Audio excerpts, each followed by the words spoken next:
It's our first power rankings since the All-Star break. Kwab and I are really sick, like really sick. But we're fighting Of through it. all of you guys, just of all, This is our flu game. this is our flu game. This This is our this is our flu game, ladies and gentlemen. We're gonna push through and drop 50. oh You man, ready to do this, Kwab? let's do it, man. All right, coming in at number 10, we got the Detroit Pistons, 34-27. They did win 9 straight at some point before losing to the Denver Nuggets. They beat the Spurs, Hawks, Clippers, Celtics, and Nets in that order. After the All-Star break, we covered the game against the Celtics. Detroit is back, baby. Detroit's back. Let's go. Let's go. Kwab. Detroit is back. Detroit is back, man. They look impressive. We did cover the game against the shorthanded Celtics. And yes, we know they were shorthanded guys. Don't so we know we watched the game. We know, but it's still been very impressive what Detroit has been doing, especially from where they were at last year to how they look this year. So we just want to throw them up there and show you guys, hey, look, there's a team you guys should look out for. They've been improving and they look great. Yeah, they just beat out the Golden State Warriors, who just lost to Quentin Grimes, who is, to Of course. me, what Ty Jerome is to Kwab. So if you're a Cavs fan and you've been watching, and you know how much Kwab loves Ty Jerome, This that is is the how start much of I the love- season. I've been telling you about Ty. That is how much I love Quentin Grimes. Yes, that facts. is my bay. That is my Facts. basketball bay. Facts. Warriors were threatening to make the top 10, but lose to the Sixers, team that was losing more than any team in the NBA. So they get the honorable mention. Warriors, you get Yeah. the honorable mention. You know what I mean? For sure. Been playing well, you get the honorable mention. All right, coming in at number 9, you got the Milwaukee Bucks at 34-25 with wins over the Clippers, Wizards, Heat, Nuggets, and Mavs. They did lose to the Rockets. Kwab, I'm going to be completely honest with you. I have not watched a Bucks game in like 4 weeks.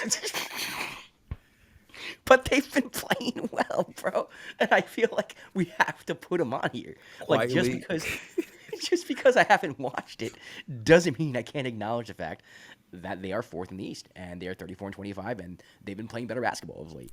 We gotta get better about watching the Bucks, man. This is terrible. Terrible, man. Quietly, man. The Bucks have been winning and been, I guess, since the All-Star break after adding Kyle Kuzma. And surprisingly, we were shocked that they traded away Chris Middleton, but they've been winning, man. I mean, maybe all they needed was Kyle Kuzma and your boy Jericho Sims.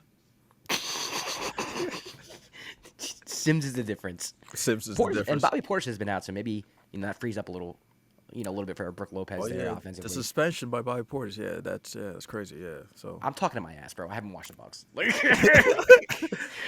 the Bucks. I saw a little bit when they beat the Nuggets. I saw a little bit of that game, but not much of it. So that means we might have to do a Bucks recap soon. So We're gonna have to. that's Out of respect for Deer Nation. Is it Yeah. Deer Nation? Fear the deer. fear the deer or Yeah. deer. Fear the deer for sure. All right. Flu game. Moving on to number 8, it's the Houston Rockets at 37-23. They beat the T-Wolves, the Bucks, the Spurs. They have lost to the Jazz and the Kings. The Rockets, I think, have come back down to earth. Not so much that they're playing bad, but they're playing at the level where I think they should be playing, which is like anywhere from 8 to 10. We almost had them at 2 at one point because they were hot. They were on a win streak. They were beating good teams, but they have come back down to earth. This team is offensively challenged. They do have Jabari back, which I think helps spreading out the floor, helps with shooting, helps with defense too in the interior. They're a good team. They're a solid team, but I think 8 feels right. Yeah, 8 feels right for how they've been playing lately. It's good to see that. I think they just got Fred VanVleet back. He didn't have a like that much of a good game. I think he shot 1 for 8 or so. But just having your veterans back and getting more healthy, maybe we actually get to see what the real Rockets team is. Like you said, we almost had them as high as 2 because they were playing out of this world earlier on in the season. We still are big fans of the team. We think they're impressive. They're fun to watch. So we're gonna keep watching them. Hopefully, they get together and they get back on the winning track. All right, coming in at number 7, you got the Memphis Grizzlies at 38-22, wins against the Magic and Suns. They did lose to the Pacers, Cavs, and Knicks, all good teams. But again, if you watch the show, you know I am not that high on this team. I like them. I like their roster. I just don't like the way they, are offensively. The Knicks, huge win for my Knicks. We'll get into that. I want to make the Grizzlies segment about the Knicks. But 2-3 after the All-Star break. I think 7 feels right. I don't think, even though the record is 38-22 and they're 3rd in the West, I don't take this team seriously to win the West. They're not someone who I think is a contender. But hey, might shock me. Who knows? That's yeah. We've been. I'm not as off on them, but as you are, but just feel iffy when I'm watching the Grizzlies. I think that's the best way we can explain it. We kind of like we see the talent, we see how deep the team is, but when we watch them, like there's something a little bit off. That it could be the spread out offense that they play with, and like the tempo. I don't know, but like they have too much talent. Again, that's another team I don't think people would want to face in the playoffs though. So, but we again, it's just that weird thing about Grizzlies, man. I don't know what it is, man. It's their offense, man. It's a weird offense. I get it. I mean, it makes sense. You push the pace, you get a good shot right away, and you have John Morant who can get by anybody without a pick and roll. It makes sense, but it's just I think you just need to be more imaginative. They lost a close game against the Knicks. And I think that had a lot to do with it. I think the Knicks were able to, they got a little bit too predictable at the end. But let's move on to number 6. That is your New York Knicks, 39-20, 7-3 in the last 10, with wins over the Bulls, the Sixers, and at Memphis, which to me was the best win of the year for the Knicks, going on the road, coming back, and winning at the last second. It felt like last year. Now, is that going to translate? Don't know, because they did lose to the Cavs and the Celtics, and I don't mean lose. I mean just been absolutely spanked.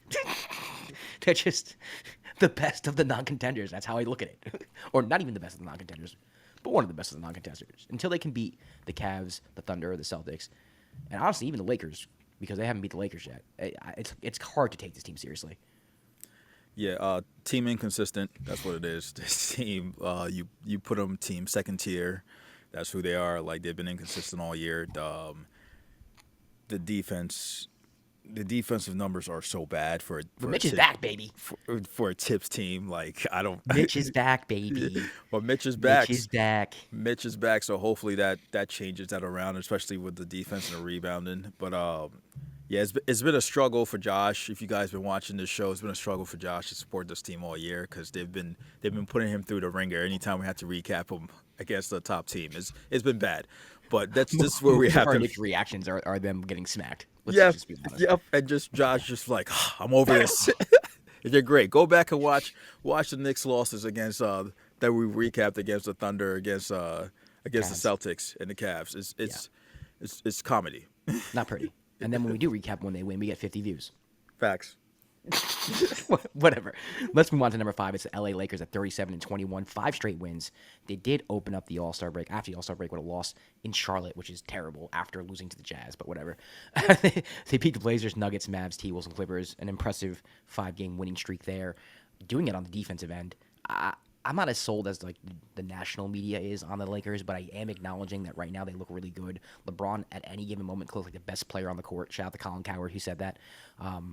They're good. I like the Lakers. Luka hasn't gotten going yet. I am worried about their 5 position. That kind of concerns me. If they play a bigger team, but right now they're playing fantastic basketball. And we could have put them at 4. They beat the Nuggets, but we decided not to just because the Nuggets have been playing well themselves and have a better record. Yeah. The lack of size is going to be a problem for them moving forward, especially in the playoffs. I mean, they are able to play, I guess, small ball at times when they have Rui and Jared Vanderbilt, but that seems to be their biggest concern. Like you said, Luka his shooting numbers haven't really been that well since he got traded, but he's still playmaking, he's still rebounding.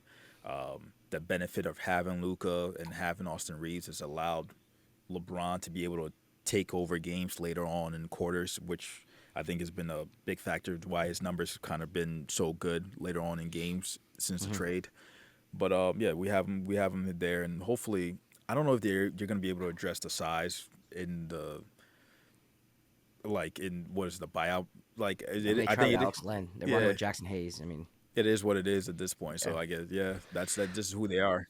All right, coming at number 4, you got the Denver Nuggets, 39-21, 8-2 in their last 10 with wins over the Hornets, Pacers, and Pistons since the break, but they have lost to the Lakers and the Bucks in Milwaukee. The pick and roll is going to give them problems, and you saw that against the Lakers particularly. They cannot guard the pick and pop. They can't guard the pick and roll. If you have a center who can pop, if you have a big man who can pop, it's hard. It's hard for the Nuggets to guard them. Their defense is just not up to par for a championship team.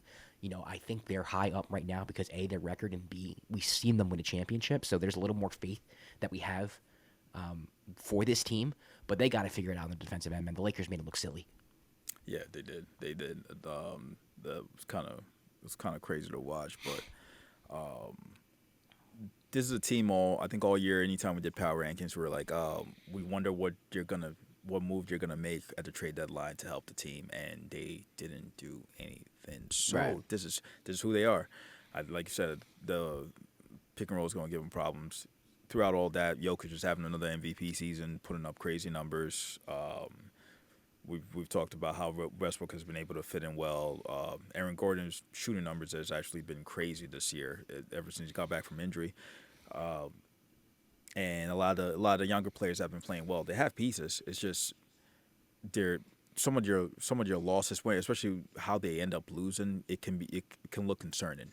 All right, coming in number 3 is the Boston Celtics, 42-18. They have lost 2 straight, but they're 7-3 in the last 10. They beat the Sixers, Knicks, and Raptors to kick off post All-Star break, but they did lose at Detroit versus the Cavaliers, both games where they did not have their full team. But you can't be blowing that lead against I know it's the Cavs, but when you get off, was it 25-3? Was that the score? Yeah, 25-3. Come on, It's early. It's early. I know, but like, come on, dude. It's Like, early.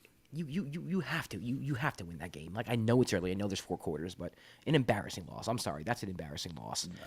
And shout out to Cleveland, man. Cleveland was resilient. They came back on the road, and I know they were missing Drew. I know they were missing KP. So if I'm a Celtic fan, right, like I'm thinking to myself, I don't care, right? You can get all this confidence you want. You beat our team missing 2 starters. You can hype yourself up all you want. Like, I'm not worried. And there's a part of me that actually feels that, but there's also another part of me that's just like, man, you still can't blow that lead. You have to win that game.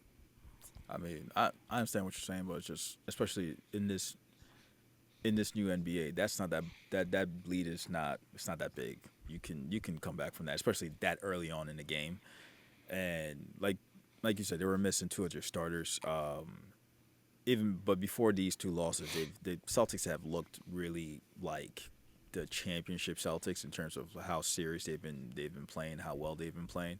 Yeah. They're the chance for a reason. I don't think many teams are going to be able to beat them when they're at full health, but they have to be at full health for that to be Right. the case. All right, coming in at number 2, it's the Oklahoma City Thunder at 48-11, the second best record in the league. Coming in at number 2, moving down a spot, which means we have a new number 1. Wins against the Jazz, T-Wolves, Nets, and Hawks. They did lose to the Timberwolves. I don't really have much to say about the Thunder. I think we know what we're getting from them. You know, they're going to have games where they don't put their full lineup out there. SGA is a candidate for MVP.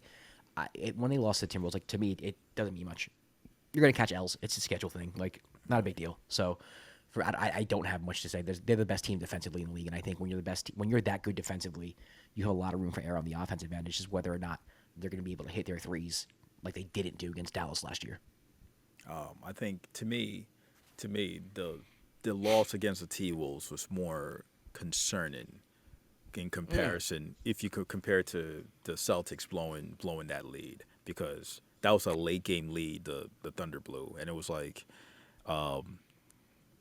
they should have won that game. And Yeah. it I guess the thing that came out of that game, a lot of people were pointing out, is that how they were reacting to his own defense and certain traps, where it feels like teams watched that and it was like, okay, this is what we're going to try to hopefully beat this team that's been dominant the whole year. I think 1 through 3, you can make a case for any one of them. Exactly. I just think record-wise, it's kind of hard to put the Celtics at 1 and 2 anymore, especially when they lost to our number 1 team, the Cleveland Cavaliers, at 49-10, 9 straight wins.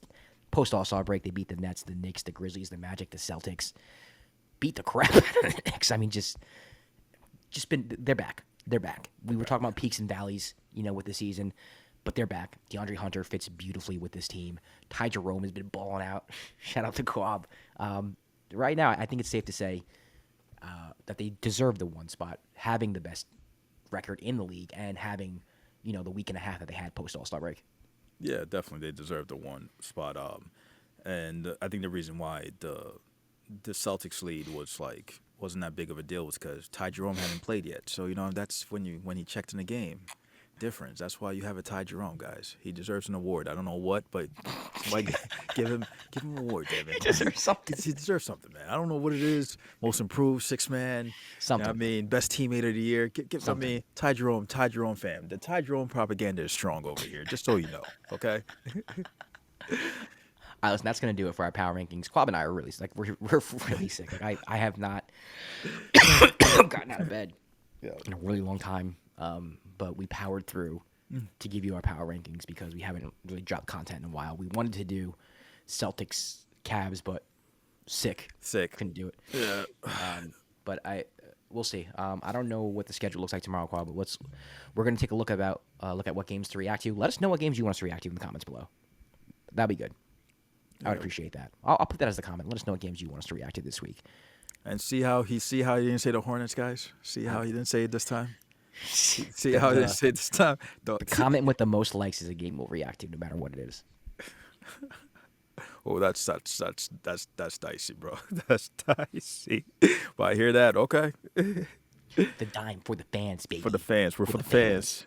We're for the fans. I'm telling you, people are getting confused when they see the thumbnail. And it's like fan game of the week, Hornets. Hornets versus Jazz. Oh. You asked for it, you got it. You got it. You asked for it, you get it. All right, buddy. If you want, you can follow the Dime everywhere at the Dime NBA. I'm Josh Reyes at Josh__. He's Kwab at Kwab AKS. Sorry again for the low energy. We are really, really sick, but Try to power through. We try to power through. Yeah. We'll be better hopefully next week. See you then. Peace.